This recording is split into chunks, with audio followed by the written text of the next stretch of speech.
Grandparents' Day. Mrs. went back to room 9. That's because the bell rang to start kindergarten, of course. Only Principal didn't let me go too. He said to stay in my wood chair. Then he called my mother on the telephone and he told her all about the grocery store and also about my sneaky peeky spine. Principal is a squealer.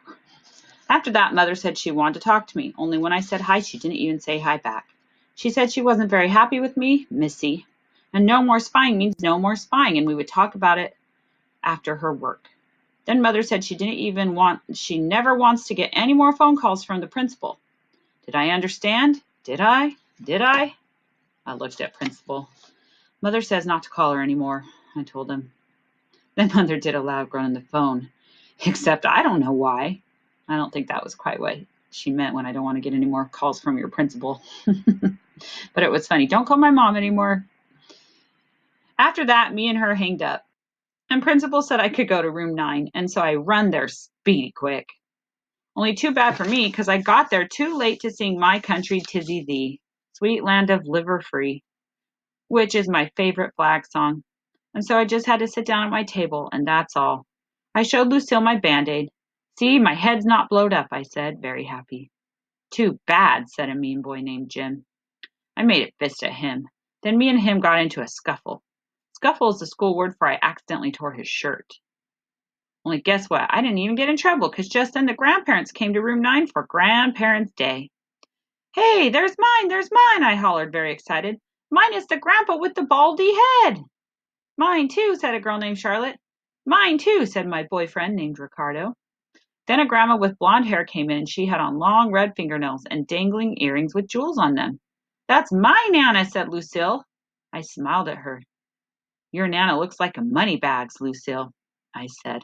After that, another grandma came in, and she ran over to that Jim I hate, and she tried to hug him very tight. Only that mean Jim just kept on standing there, and he didn't even hug her back. I tapped on her. I will hug you, I said. And so then me and her hugged real tight. There's a picture of her hugging Jim's grandma. I hate your grandboy, I said, very sweet. Just then Mrs. clapped her loud hands together, and she made the grandparents sit down in the back of the room. Then the children talked all about what we do in room 9. It is fun here, said my bestest friend, that Grace. We learn to count and to read and to wash our hands after we go to the bathroom. And we learn recess and snacks and art, said Ricardo. Art is my favorite, I called out. Only my art didn't get hanged up because I painted a horse, and his head turned out like a fat wiener sausage. And so I had to tear it up and stomp on it with my shoes. Then that mean Jim did a cuckoo sign at me. And it was right in front of the whole entire grandparents. Yeah, only everybody makes mistakes, I said. Right, Mrs. Right? Because on Saturday you kissed a strange man at the grocery store, and then you stole a bunch of grapes, and so even teachers make mistakes, right?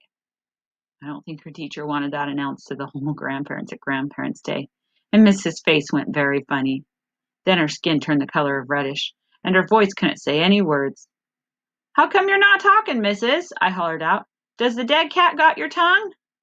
Just then Grandma Miller made a loud laugh in the back of the room. Then I heard my grandpa laugh too, and pretty soon lots of other grandparents were laughing and laughing. Hey, it sounds happy in this place, I hollered. After that, Mrs. didn't look so reddish anymore. Then we got out the freshmens and Grandma Miller helped me put my cookies on a plate. Mrs. made an announcement to room 9 and she said only 2 cookies apiece for the children, except for I ate 4 delicious chocolate ones and nobody even saw me. Only that's not called stealing. That's called extras. After the freshmen, the grandparents had to go home to their houses, and so I hugged my grandma and grandpa very much. And then I hugged that mean Jim's grandma too. And also Lucille Moneybags' Nana. Love your earrings, I said. Then Mrs. saw me being polite, and she smiled very nice at me. Mrs. has white teeth. They are just like Grandpa Miller's teeth, only hers don't come out, I think. Except I'm not for sure positive. And so, guess what?